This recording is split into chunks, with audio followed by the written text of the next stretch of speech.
Hello everyone, আসসালামু আলাইকুম বন্ধুরা। চলো আজকে তোমাদের সবাইকে নিয়ে 300 ফিট চলে যাচ্ছি। মন মানসিকতা কোনোটাই ভালো নেই, তা ভাবলাম ঘরে বসে না থেকে একটু ঘুরে আসি। ঘুরে আসলে হয়তো মনটা ভালো হয়ে যাবে। কিন্তু প্রথমে যখন বাইরে এসে গাড়িটা দেখে মনটা ভালো হয়ে গেছে। এরকম একটা গাড়িতে আজকে প্রথমবার উঠলাম আর কি। পিছনে যে 2টা সিট আছে, আমাদের গ্রামে হয়তো এরকম একটা গাড়ি হয়েছে, আমি আর এখনও দেখিনি। যাই হোক, অনেক মজা করে চলে আসছি। এখন হেঁটে যেতে আমার কাছে খুবই ভালো লাগে, তাই গাড়ি থেকে নেমে একটু হেঁটে যাচ্ছিলাম 300 ফিটে।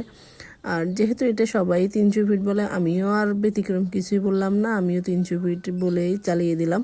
কেমন আছেন সবাই অবশ্যই জানাবেন। আমি এখানে ঘুরতে আসছি, ঘুরতে এসে কিন্তু খুবই ভালো লাগলো।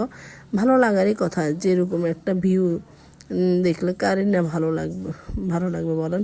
এত সুন্দর একটা ভিউ। আর আজকে কিন্তু একদম ঠান্ডা ঠান্ডা পরিবেশটা ছিল। সবসময় আসলে অনেক সময় রাতে আসতাম সন্ধ্যার পরে, তখনকার ভিউটা ছিল অন্যরকম, লাইটিংগুলা, আলোগুলা। এখন দিনের বেলা আসছি তো আর একটু ভালো লাগছে বেশি।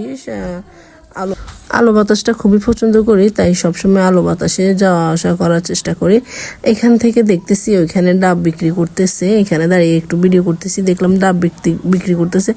আমি ওখানে চলে গেলাম, দেখলাম এখানে আমার সরকারি জীবী ভাইয়েরা খাইতেছে। ওনারা আসাতে আমার মনে হয় ডাবের দাম একদমই কম হয়েছে, কারণ আমাদের বাজারে ডাবের দাম হচ্ছে 30 টাকা 40 টাকা করে, আর এখানে হচ্ছে 10 টাকা করে ফিস। যে ডাবগুলা এগুলা কিন্তু আসলে আমি আমাদের এখানে 10 টাকা দেখে আমিও এক বস্তা নিয়ে নিলাম, আর দেরি না করে।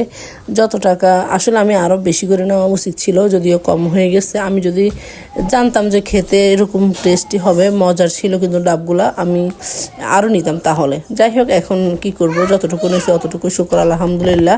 এগুলো নিয়ে পরে চলে আসছি ফুচকা খেতে। যেহেতু ফুচকা খেতে আসছি, বাচ্চাদেরকে ফুচকা খাওয়াবো, এটার জন্য আসছি, তাই এখন চলে আসছি ফুচকা খাওয়ার জন্য। সবাই মিলে বসে পড়লাম ফুচকা খাওয়ার জন্য। আর ফুচকা খেয়ে আমারও তো একটা পছন্দ না, তবুও কী করব, সবার সাথে তাল মিলিয়ে খেতে হয়। সবার সাথে তাল মিলিয়ে খেলে কিন্তু একটা জিনিস খুবই ভালো লাগে। সবাই বসে পড়লাম খাওয়ার জন্য। খাওয়ার আগে ওরা কী করছে, ডাব খাওয়া শুরু করে দিছে। ওরা ডাব খাইতেছে, আমি এদিকে আমার ফুচকা অর্ডার দিয়ে দিছি। ফুচকা চলে আসছে, আমি আমার ফুচকা খাওয়া শুরু করে দিছি। একটু একটু করে খাইতেছি আর ফিল নিতেছি যে কেমন হয়েছে। সেই সাথে আমি যখন ভিডিওটা এডিট করতেছি না, তখন কিন্তু আমার মুখে পানি চলে আসছে। এই ভিডিওটা এডিট করা সবাই যে ফুচকা খাওয়া দেখে অতটা পছন্দ করি না, কিন্তু দেখলে আবার লোভও সামলাতে পারি না। ফুচকা খেয়ে কিন্তু আবার চলে আসলাম চটপটিও আমার খুব পছন্দ। ফুচকার চেয়ে চটপটি খেতে আমার কাছে ভালো লাগে, তাই চটপটি খাওয়া শুরু করে দিলাম। খাওয়া দাওয়া শেষ করে যাওয়ার সময় আমাদের